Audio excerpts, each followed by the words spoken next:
Welcome to the intersection of technology, cybersecurity, and society. Welcome to ITSP Magazine. Knowledge is power, now more than ever.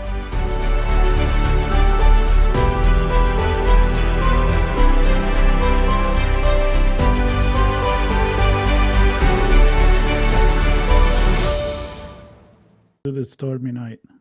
I think the story without the end, Marco, is not a very good story. Or maybe it is. I don't know. Well, how's the weather? How's the weather, Sean? You'll have to listen to another episode to hear about the weather. Well, it is connected. It was a certain type of environment. Exactly. Oh, man. I'm leaving it mysterious so people will listen to. We'll include a link to the other conversation. Oh, for sure. Yeah. Actually, I'm probably going to start with that. So, but let's start from the beginning. It's always nice and fun to have somebody that we already had the pleasure to have on the show. In this case, is Karen Eber. And it was for a specific event, which just passed not too long ago. But we had so much fun because we love stories that we ask you to come back. So, Karen, welcome to the show again. Thank you. Happy to be back again. It's always fun talking to both of you. Well, yeah, we're delighted. Anyway, one of you, and that one is not Marco. Everybody's cool on this show except for me, you know. I need to come up with better stories. That's what it is. Right. So you could both build on a story together, like an improv. One of you starts a sentence, the other one picks it up. Perfect. I can finish your book for you, Marco. I can't remember. It's a Dark Night in Florence or something like that. Something like that. I don't know. I'm actually having Chat GPT finishing the book. There you go. You done. You put the query in before you go to bed each night, and the chapter comes out. I use Chat GPT to get ideas for the cover of my book, and it said a fire, like a fire pit, and a compass, and all these really terrible suggestions. I used none of them, but it was most disappointing. I was hoping it would come up with something really unique. It did not whatsoever.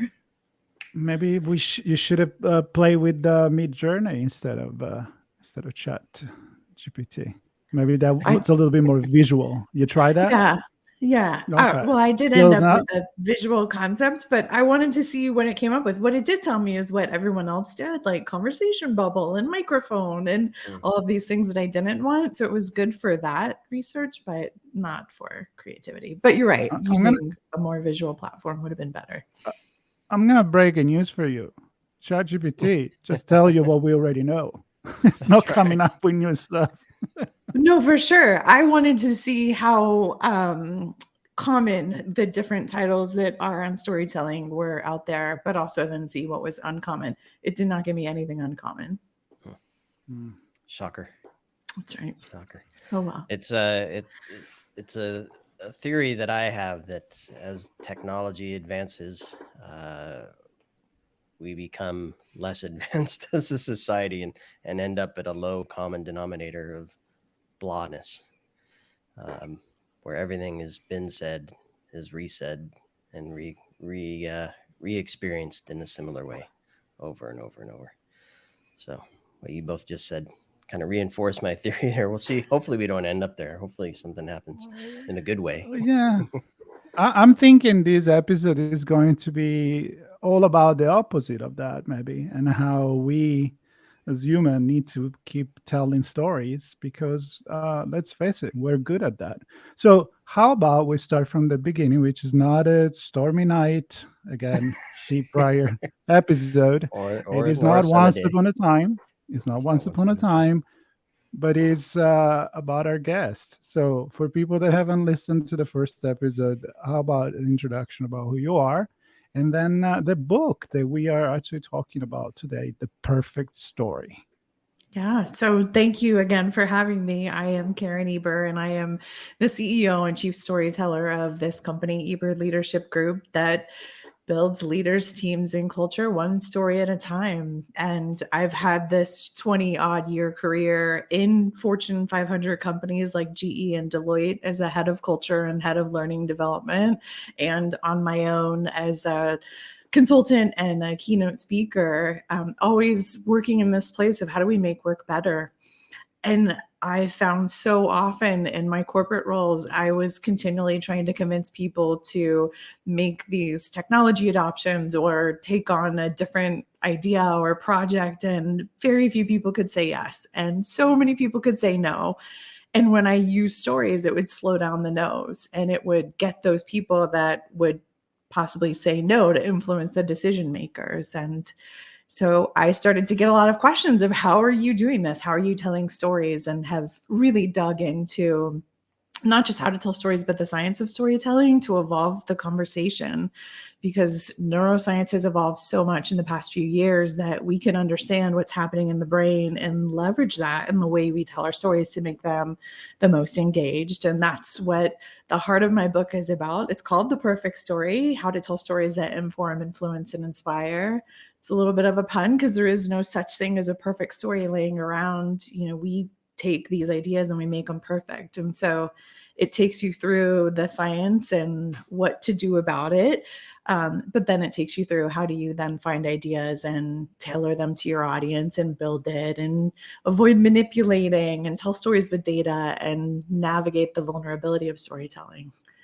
And a super cool piece of this is that the end of each chapter has this mini vignette from different storytellers, because I think that when you hear different people, you get your own ideas. So I talked to an executive producer at The Moth and a co-founder of Sundance Institute and TED Radio Hour podcast host and a former creative director at Pixar, a neuroscientist, a physician, someone that tells stories, writes stories for video games. And so at the end of each chapter, you get this little vignette of that person's approach and what they do, which is super fun too.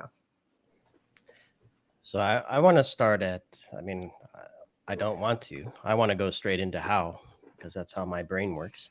But I want to go further upstream and talk about the starting point for this journey for telling or creating, and maybe not, I don't know if it's creating or telling or both, the perfect story.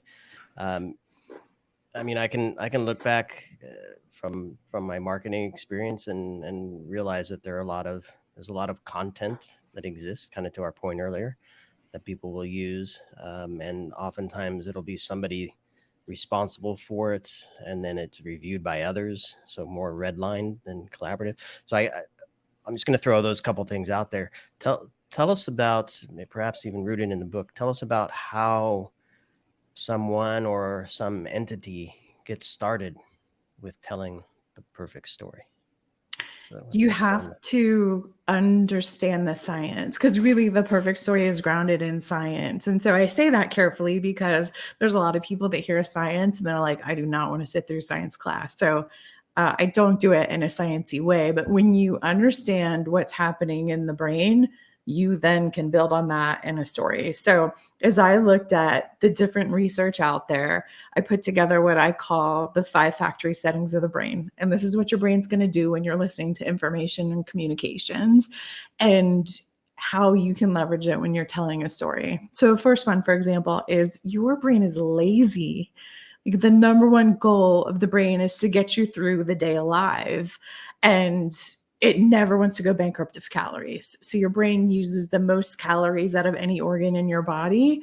And it does so making predictions, not just like scanning the environment for, am I in danger, but how do I move my body if I'm standing up from a chair? And so your brain is constantly predicting all of these different movements and choices and decisions, because the faster it predicts, the faster it can save calories. So number one goal, can't go bankrupt of calories. That would be really bad. So it's always looking for these moments where when can it kind of dip out and relax and save some calories. which is what we see all the time in meetings or in the story that's been told a million times, or the person that puts up the PowerPoint deck with 10-point font and 47 rows. Like, your brain just pieces out in that. And what that means when you're telling a story is, how do you put in specific details or unexpected events so it forces the brain to spend calories? How are you mindful of the fact of the brain is going to be fighting this and, want to go watch cat videos, and make sure that you're putting in things that don't. So I have different things like that once you start to understand those things, when you are building a story, you can think, okay, have I made the brain spend calories? Have I put in really specific details that engage the senses? Have I done these things? And so we can go through all 5 if you're interested, but a great story starts with understanding some of those pieces so that as you're building it, you can go back and think, like, have I done those things? So if you think about too much on the theory, don't you risk to lose your creativity, your kind of instinct? Because I feel like we are, and there is a thing to say about science.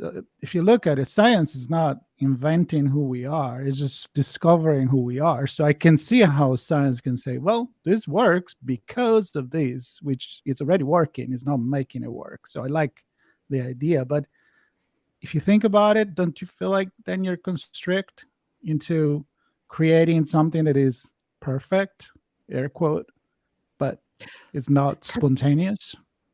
Perfect is perfect for your audience and that time you're telling it. There's not a like, oh, I've perfected this story, it's amazing. It's whomever you're telling it to that time.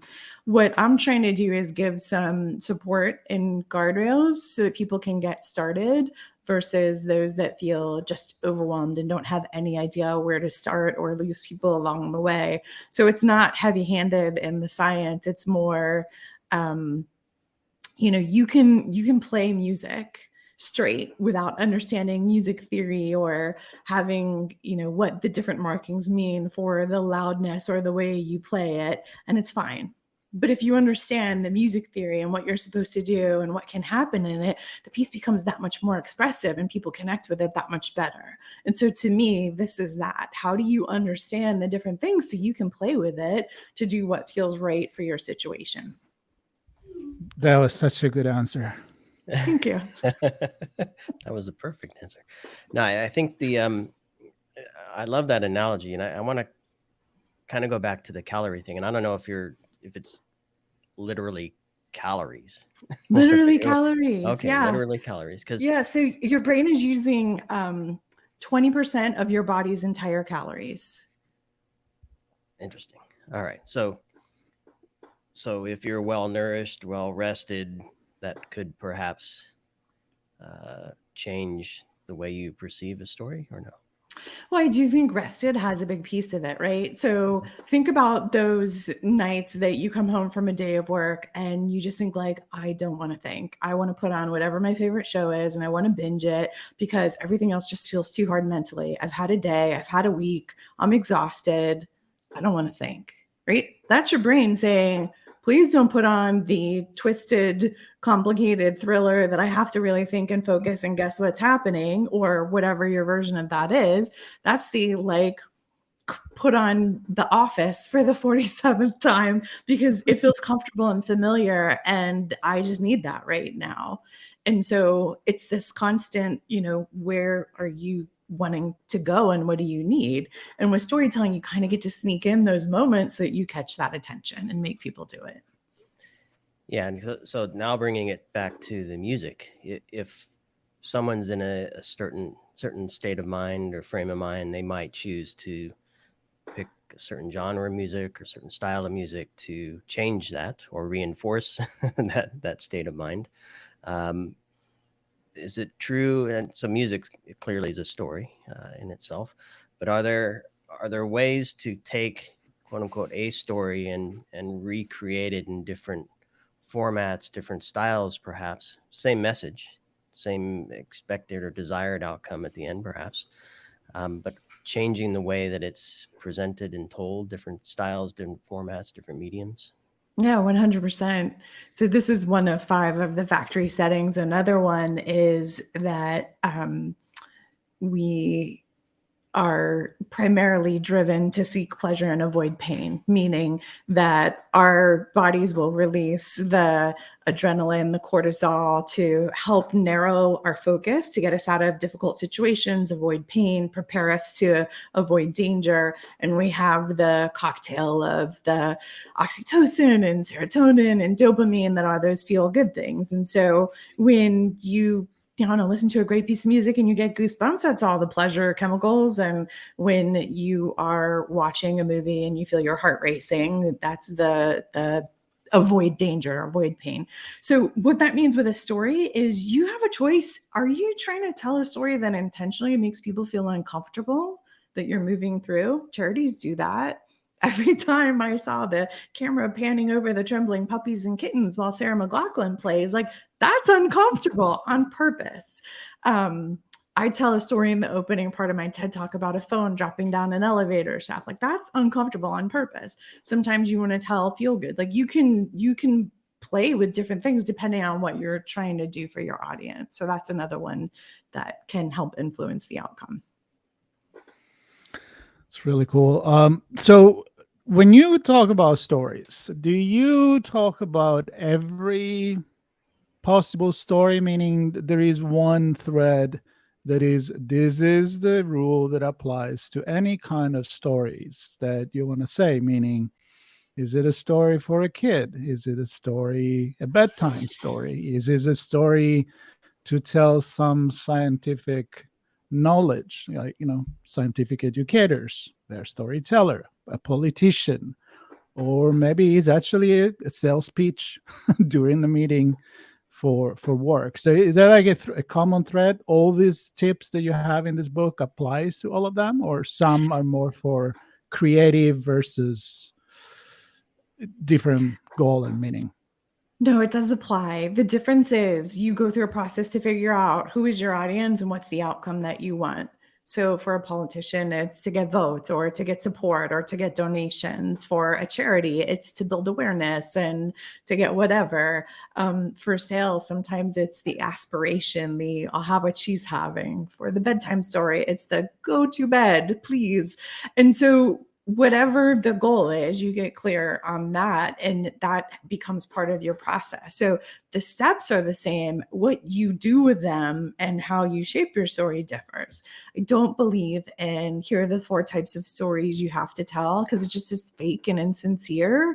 Not every story is the hero's journey, because we sure learn a lot by not being heroes. We learn from mistakes and awkward moments. You'll often hear the where are you going story, or the why you can't stay here story. I had a CEO that when COVID first happened, his company was in the office every day, and then all of a sudden they're virtual. And the first set of communications are logistics and making sure everyone has information they need and connectivity while they're working virtually. But then he realized he needed to communicate with them, and people were afraid. Nobody knew in 2020 what was happening, how long would the company survive, would they have jobs? And the where are we going story, no one knows. You can't use that. What he needed to do is figure out, how do I tell a story that forms trust or navigating uncertainty? And so what I've tried to do is create an approach that you can use in different settings versus forcing you to back into one format that may or may not be relevant. So I love that you used music earlier. So I'm wondering, do stories have, Marco, you often describe this as kind of the Disney model, where there's the good person and the villain, and there's a kind of a set structure of how a story will go, regardless of if it's a mermaid or a genie, right? Or an ogre. Do stories have components like music does, in terms of like crescendos and riffs, and where things might repeat, or choruses, and I don't know all the terms now, but the different notes and components that make a music. Do stories have those elements as well? And do you look at it that way, or does it just happen to have them and we don't really recognize that as humans? No, they do. There's really 3 big components that stories have. First is there's characters. there are usually people involved that have some reason to be there. Second, and most important, is there's conflict. There is tension. There is something to be resolved. It could be between the characters. It could be between the character and some foreign body, like a job. It could be between the character and themselves, something that they need to reconcile. But there's something that is happening. There's tension that has to be resolved. And this is the gas for the story, because as soon as you run out of conflict, you run out of story.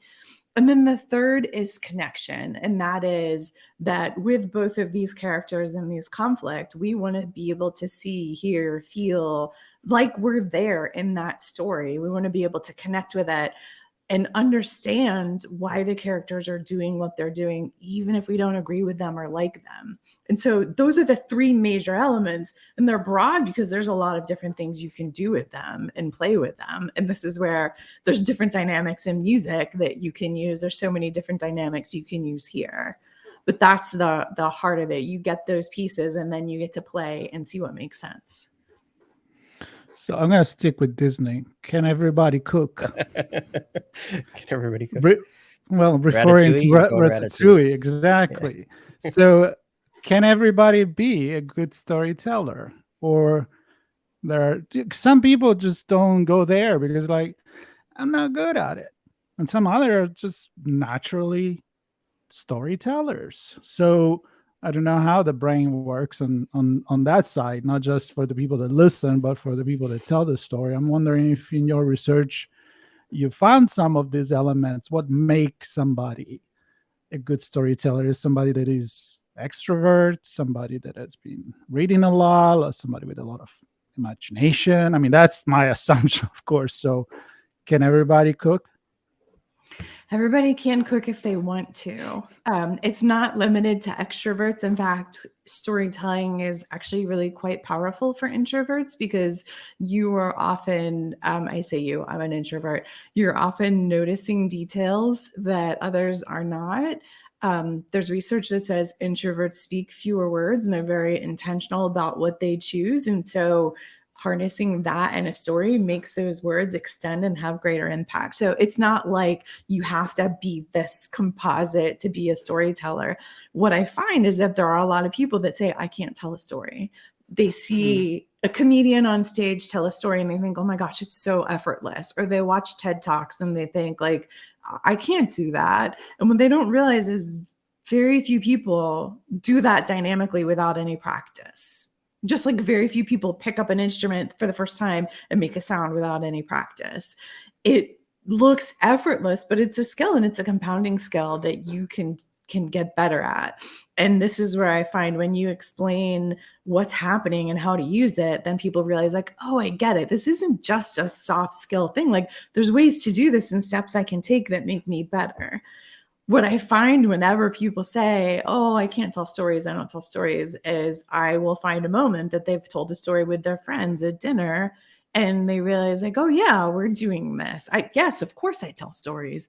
But for some reason, when we try to translate that to professional lives, it feels different, and it shouldn't. What you do with your friends isn't different from what you need to do in a professional setting. It's just helping people learn what they're probably already doing and not recognizing it, and give them a process to feel better about it.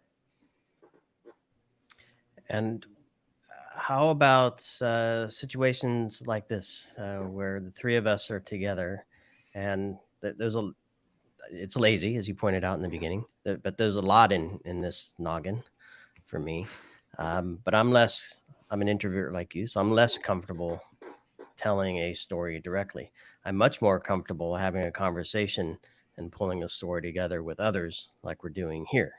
Do you find that that's the setting and the situation perhaps can help change or enhance the story to become more perfect and or enhance the reception of it on the other end?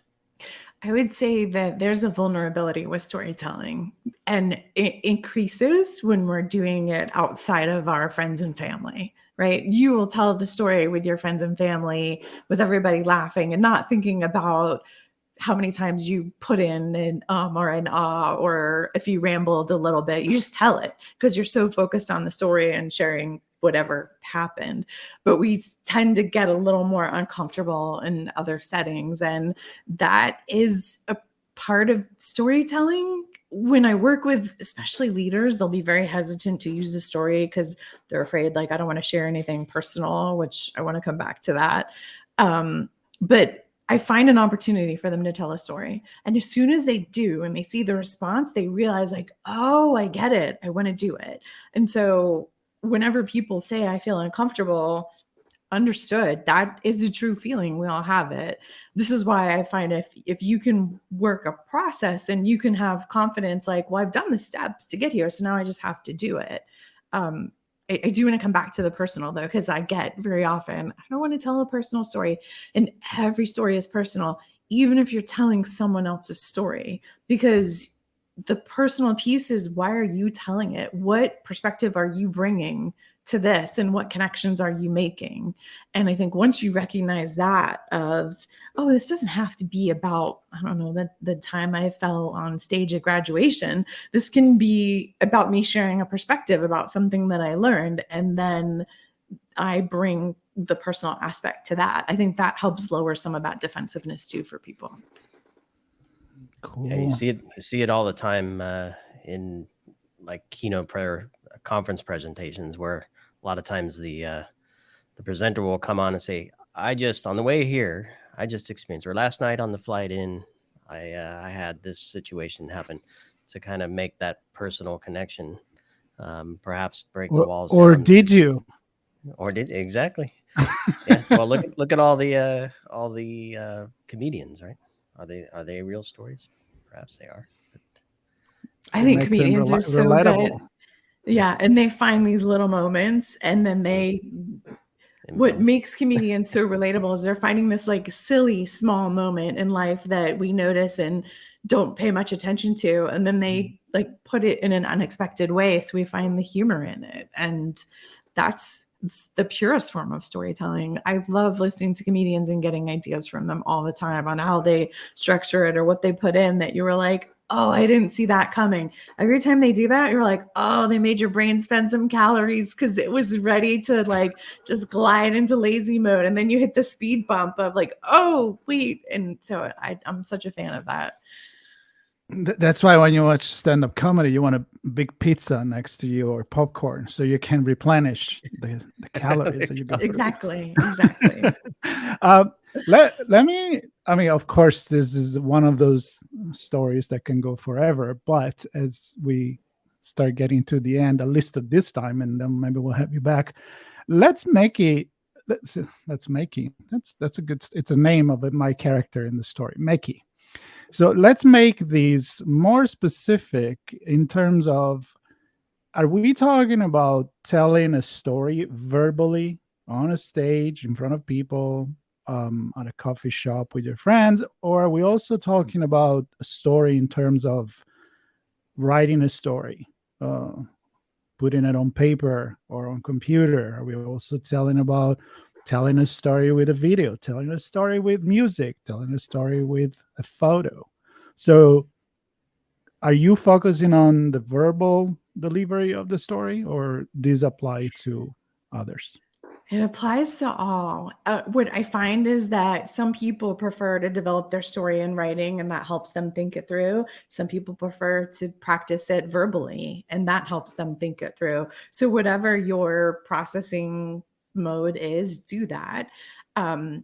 What happens is if you develop it in writing, you have to think about how to tell it verbally. So I develop my stories in writing. It helps me think them through. But what it is in writing isn't the way I tell it live. So every time I'm taking a story to the stage, I have to think about, how am I doing this and how do I explain this? Because it changes. It's the same story, but it changes. If it's verbally, you then have to think about, how do I connect that in writing? And so the process is the same, but there is a bit of adjustment that can happen depending on how you're communicating it. And if there's a visual aspect to it, that's another piece too, of when are you introducing that? How are you introducing that?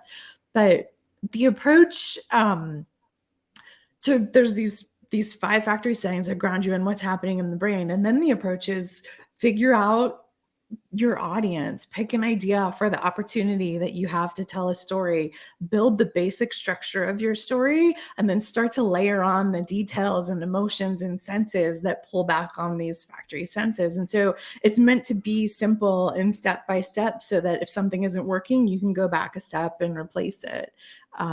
But you can use it in many different places. So one thing that keeps coming to mind for me, and you'll have to listen to the other episode for tell us a story, Jack, for this point. Does a story have an end? And if so, do you need to have the end in mind when you're creating it? And I mean, just look at today's conversation. It's loosely based on your book, right? That was kind of the driver for this conversation. There's a lot in the book. We're not telling that story word for word here. We're touching on parts of it, and you're telling it in a different way. And so how do you know what to include, what to exclude? Is there an end? Do you need an end? Do you have to know the end in time when you start? I don't know. There's a lot in there, but just some thoughts on that collection of things. It comes down to what you're telling the story for and what you want as an outcome. So I told a story in the opening of my TED Talk about Maria, who drops her phone down the elevator shaft. She's in the office for work. She's going to press the button for the elevator, and the phone just falls out of her hand, bounces on the floor, and before she can get it, it just straight down. She has an iWatch on and realizes as it hits the floor that it's still miraculously working. And so she's in that moment of standing in the doors where they're closing on her, like, what does she do? Because it wasn't just her phone. It was her badge. It was her driver's license. It was her keys. Like, she literally can't go to her car. She can't go upstairs. So she ends up going to the front desk to see Ray, the security guard.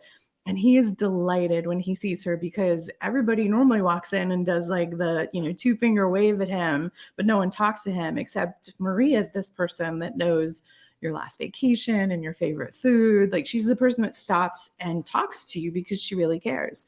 So she's telling him what happens, and his smile is just going away because he says, this is going to be super expensive. And she asks him to get a quote, because what can she do? She either has to take the time to replace all of these things, or she has to pay the $500 whatever dollars.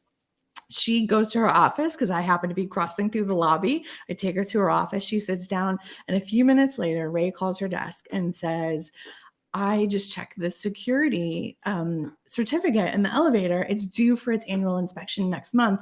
I'm going to call it in today, and you can get your phone back, and we won't charge you anything, because they'll have to go down to the basement to do that anyway. Amazing. Same day this happens, I'm reading an article in the New York Times about Walt Benninger, CEO of Charles Schwab, and he's describing his last exam of his university career. Straight A, business major, going into that hall, high-fiving his friends, getting ready to get a straight A. The professor tells them, turn over the paper that's at your desk. Everyone turns it over, and it's blank. And they're all looking around like, what's going on? And the professor says, I've taught you everything there is to know in business, except this one thing, which is the most important thing. What is the name of the person that cleans this room?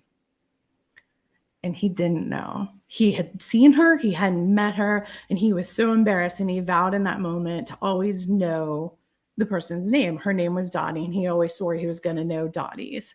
And so I tell this story, and then I talk about how great leaders really understand the power in helping people feel seen. I don't tell you the end of either story. I don't tell you what happened to Walt. I don't tell you what happened to Maria or what happens to her phone, but I'm able to segue into why I'm telling the story and what can happen. And that's all that's needed. Sometimes you need the end of the story to feel satisfied. Sometimes you don't, and you just want to go to where things are headed. So it really is more what you're telling the story for and what you want from it.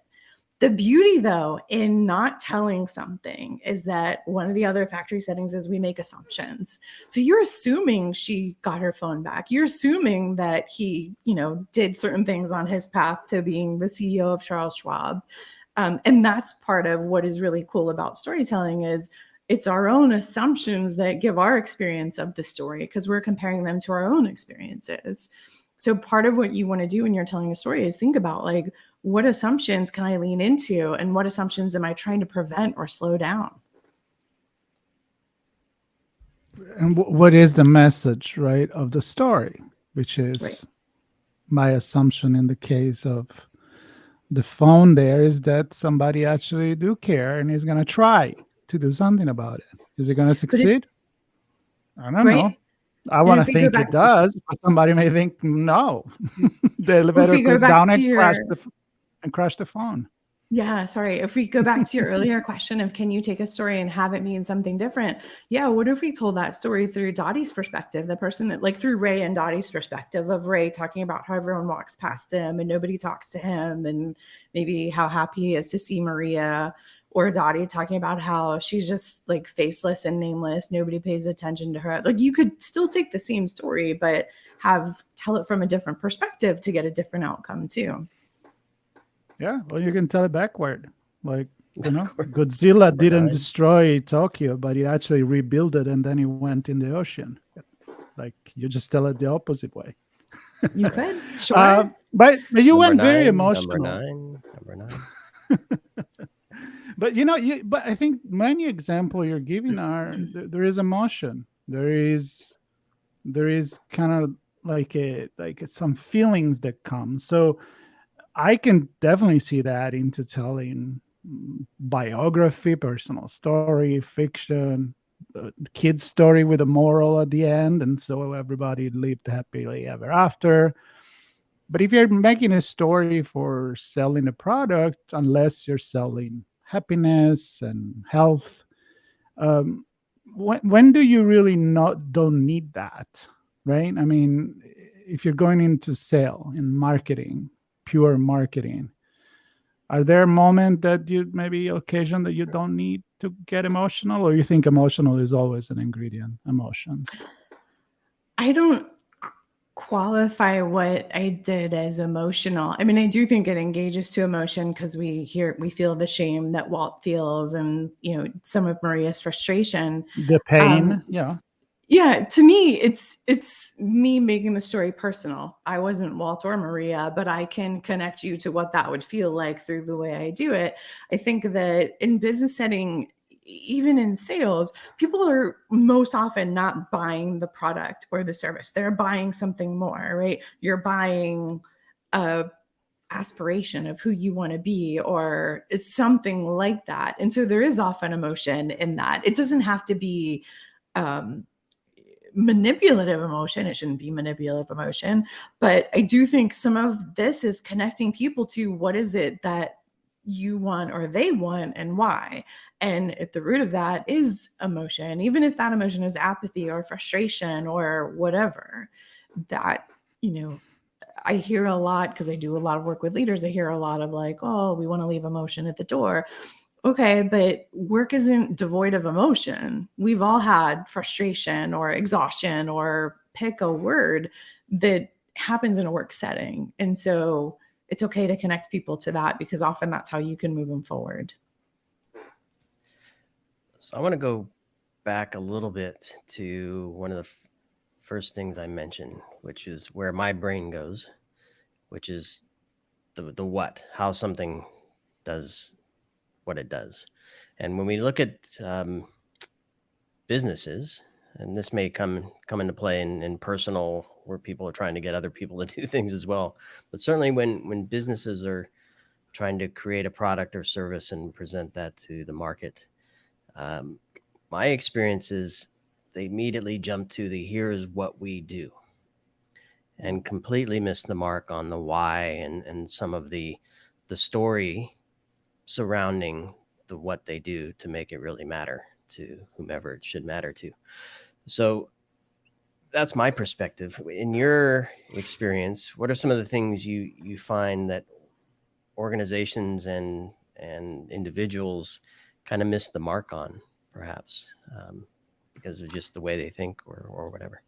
Yeah, two come to mind, and I'm going to say them because I'm going to forget, so you can remind me. One is that we tell the story that we want to tell, and not the story that is what the audience wants. And I have an example of that. And the other, I've already forgotten. So let's tell the first story. So I have a friend who's a keynote speaker. Her name's Jennifer. and she was getting a new sizzle reel, which is, 2-3 minute preview of this person speaking, so that anyone that is interested in hiring them as a keynote speaker gets an idea of who they are on stage. And these are fairly common, where you see some clips of them on stage. Jennifer started with her hiking upstairs and outside and rowing in a river. So you get to see a little bit of her personally while there's a voiceover about her. And then you get into clips of her on stage and clips of her on media, and the voiceover is explaining what she talks about. And as it comes to that critical point where the person watching it should think like, I want to hire her, she messed it up. Because if you think about like a movie trailer, you get to the end, you want to be thinking, I want to see this movie, I want to buy a ticket. Well, right at that moment, the person watching the movie should be thinking, I can see the value she's going to bring for my audience. I can see how she's going to interact with our people, what it's going to be. And instead of staying on those images, she goes back to like these images of playing with her dogs and centering on herself. And it was the wrong thing, because your audience needs to see themselves and what they wanted. She needed to change it to focus on them and see her interacting with people and more speaking. And it's a subtle thing that there's a shift where she pulled the audience out of it in the wrong moment, because she's centered on telling the story that was about her versus telling the story for the person that wants to buy it. That happens all the time. The other one I did remember is, we talk a lot about what's your origin story. I don't feel like that's important. I feel like, what's your why now story? Because whatever you started with 5 years ago, 5 minutes ago, things evolve so much that telling why you're doing it now is really important. If Amazon was telling their origin story, they'd be talking about shipping books all over, and that's not who they are anymore. And so I think that people put so much emphasis on that, but why now and what you're trying to do now is more important for people, but done through the lens of the person that is interested in buying it. Well, with that said, let's talk about your origin story for the book. No, I'm kidding. I'm kidding. No, I do want to talk close with the book though, because I mean, I'm sure we barely scratched the surface, and then of course you do so much more beyond the book as well. The book is a great place for folks to start to better understand the science behind storytelling. Can you share with us a little bit about who this is for, what you think they'll get out of it, and most importantly, where they can find it? Yeah. I'm assuming that the brand you just mentioned as well. But. Yeah. So I started writing this because I kept getting these phone calls from people that were trying to prepare a story for a job interview or for a presentation or for a eulogy or a toast, and they just didn't know where to go. And so if you are new to storytelling or you're struggling with how you apply it in different situations, it's a great foundational piece, because it's not only going to ground you in why, it's going to take you through what to do from constructing your story to actually telling it. If you are already a storyteller but you don't know what you're doing, it's helpful because it's going to validate a lot of the things that you're doing and help you lean into them more. And if you're a great storyteller, there's some just interesting nuggets around what you're doing, how to do more of them. And then of course, I think the interview vignettes are just so interesting to each one I read, I'm like, this one's my favorite. They're just great insights. So I feel like wherever you are in your journey, you'll get different things from it that will be helpful. It does cover the whole storytelling process, but does also get into storytelling for toasts and eulogies and job interviews. You can find it on my website, which is kareneber.com/books. And there's all the different links to where you buy books there. It's available everywhere that books are. It officially publishes October 3rd, 2023, but you can pre-order it now. Cool story. Cool story, bro, Sean. That's right. Well, as I expected, it was fun. I asked really questions that I really wanted to hear your opinion on, and I think it was a fantastic conversation.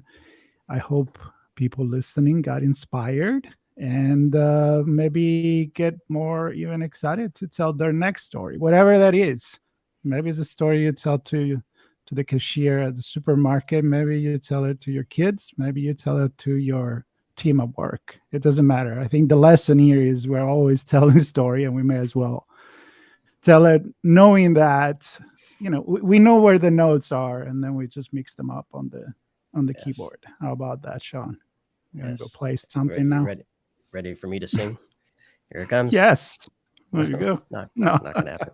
In one All episode, right. I opened with a song. That's not going to happen again. Well, maybe one day we will write a song, and that will be There our we go. show. Yeah. But not today. Today is Not today. about the perfect story, That's a how to tell a different story story. that inform, influence, and inspire.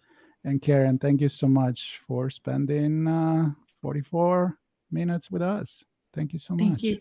Thank you for having me. Always a joy. Take care, everybody. Stay tuned. Subscribe. Be happy. Bye-bye.